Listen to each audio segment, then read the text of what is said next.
Assalamualaikum warahmatullahi wabarakatuh. Di video kali ini saya akan coba menerangkan tentang apa itu pengelolaan hama penyakit terpadu, khususnya pada pengaruh pestisida terhadap hama dan musuh alami. Di lapangan, sebenarnya untuk mengatasi hama-hama yang terdapat di lapangan itu tidak semerta-merta harus menggunakan pestisida, karena alam sendiri sudah menyediakan musuh alami untuk mengatasinya. Di sini musuh alami itu memiliki keuntungan, yaitu biasanya biayanya itu relatif lebih murah, terus dia lebih aman terhadap lingkungan dan manusia, dia lebih efektif mengendalikan hama sasarannya.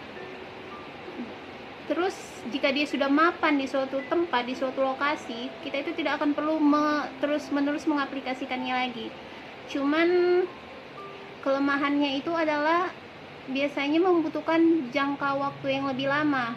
Kalau kita melepaskan suatu musuh alami, biasanya dia itu akan nampak terlihat jelas kurang lebih membutuhkan waktu 3-5 tahun. Biasanya di lapangan apa sih yang menyebabkan musuh alami itu kurang efisien? Populasi musuh alami itu sendiri yang tidak banyak, terus lingkungan sekitarnya, agroekosistemnya yang kurang mendukung dia untuk tumbuh dan berkembang, serta yang paling mempengaruhi tingkat keberhasilan musuh alami ini adalah penggunaan pestisida.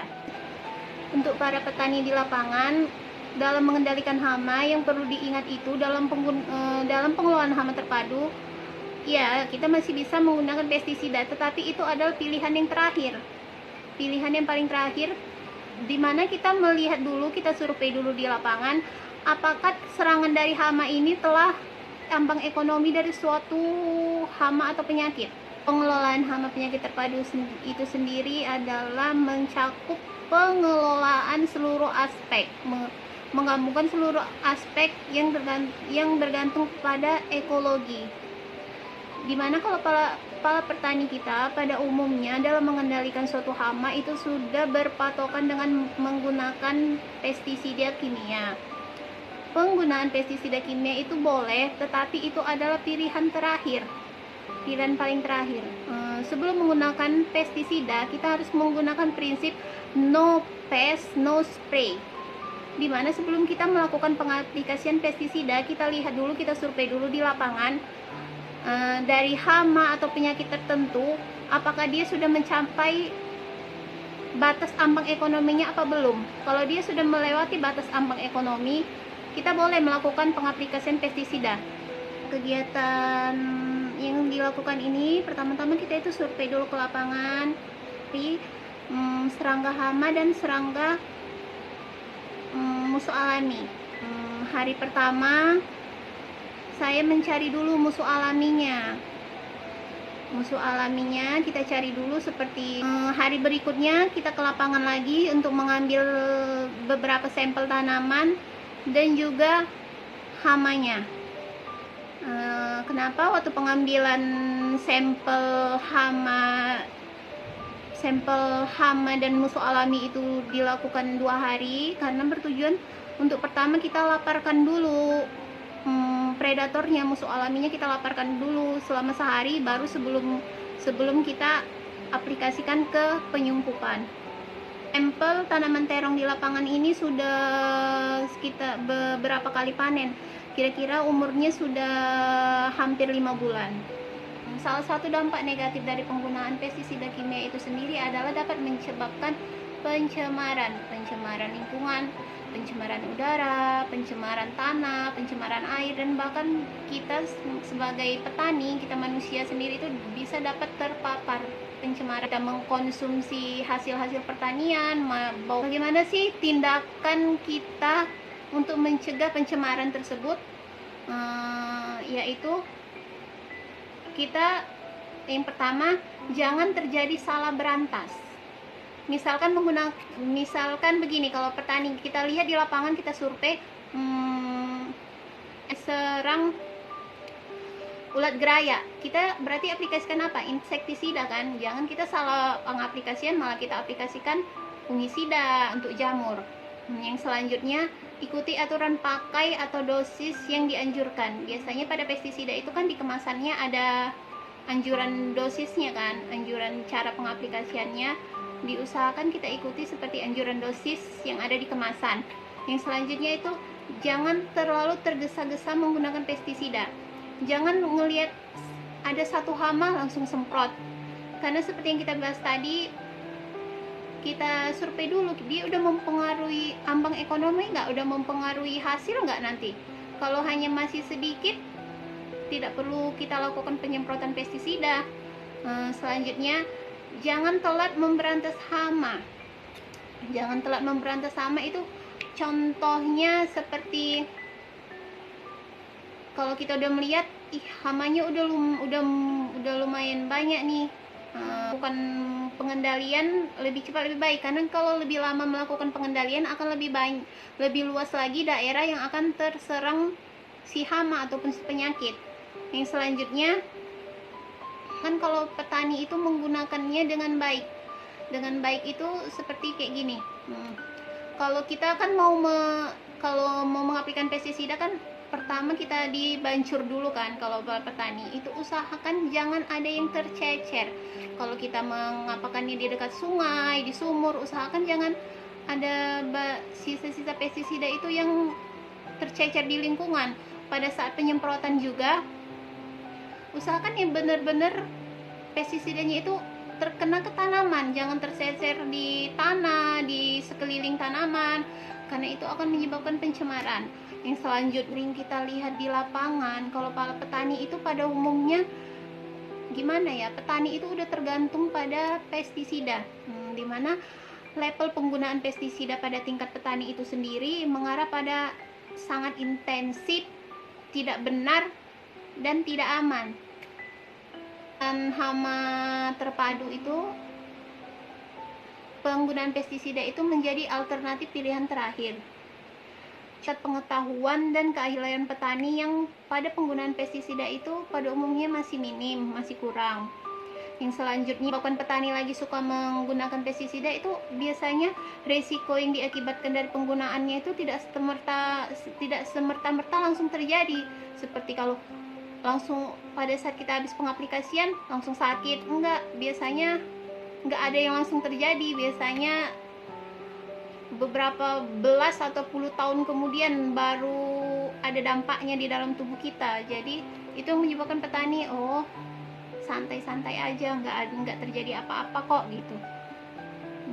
Dalam pengelolaan hama terpadu itu, prinsip-prinsipnya itu adalah, pertama, mempertahankan populasi hama agar tetap di bawah tingkat ataupun di bawah ambang ekonomi. Selanjutnya, mengutamakan terlebih dahulu metode pengendalian yang bukan kimia untuk menekan perkembangan populasi hama, bisa cara mekanik, fisik. Yang selanjutnya adalah melakukan pemantauan perkembangan populasi hama secara teratur dan menggunakan pestisida bila populasi hama telah melampaui ambang ekonomi.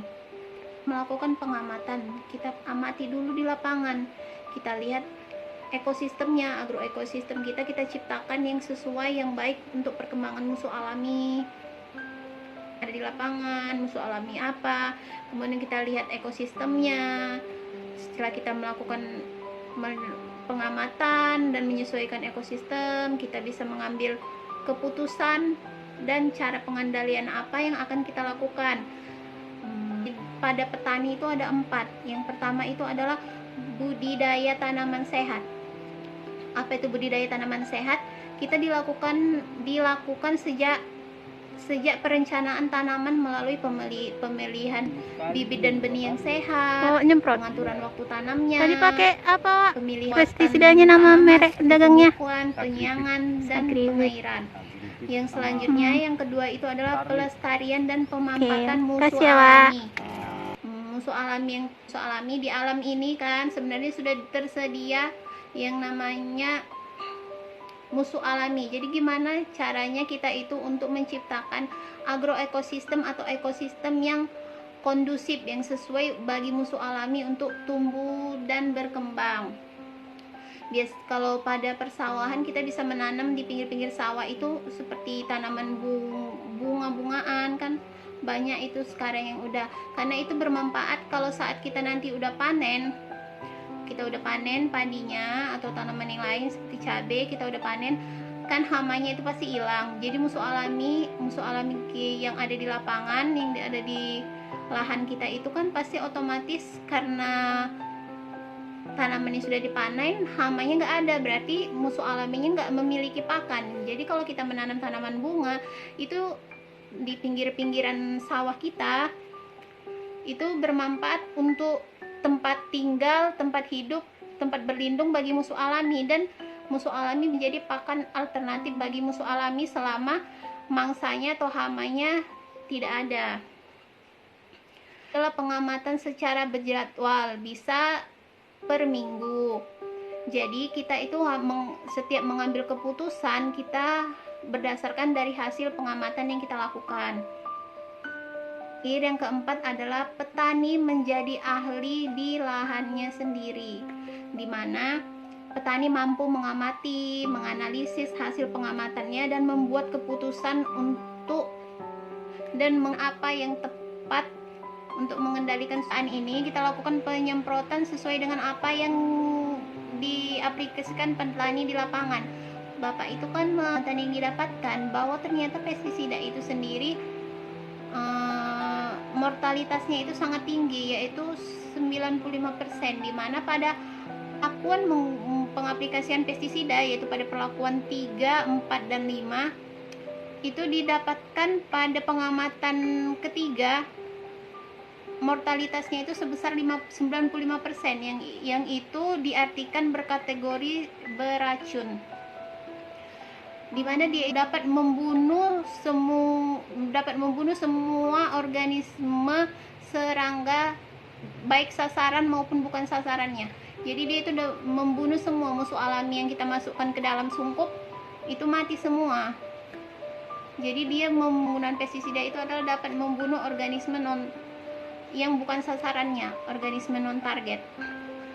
Kalau di lapangan itu sebenarnya masih membebani petani, karena harga dari pestisida itu sendiri cukup tinggi, akan menambah kos pengeluaran dari petani, di mana tingginya harga pestisida disebabkan oleh ketergantungan petani sendiri terhadap penggunaan pestisida itu berdampak negatif terhadap hasil komoditas pertanian Indonesia itu sendiri, karena dari pestisidanya itu sendiri terhadap hasil pertanian itu tinggi. Jadi hasil-hasil pertanian itu akan sulit untuk diekspor ke luar negeri. Bijaksana merupakan alternatif terakhir dalam upaya pengendalian hama. Pendayagunaan musuh alami penting untuk menekan populasi hama dan melestarikan lingkungan. Peran musuh alami dapat diharapkan secara berangsur-angsur bahwa penggunaan pestisida itu harus diminimalisir. Lebih baik kita melakukan pengelolaan hama secara terpadu dengan menggabungkan beberapa macam teknik pengendalian. Jika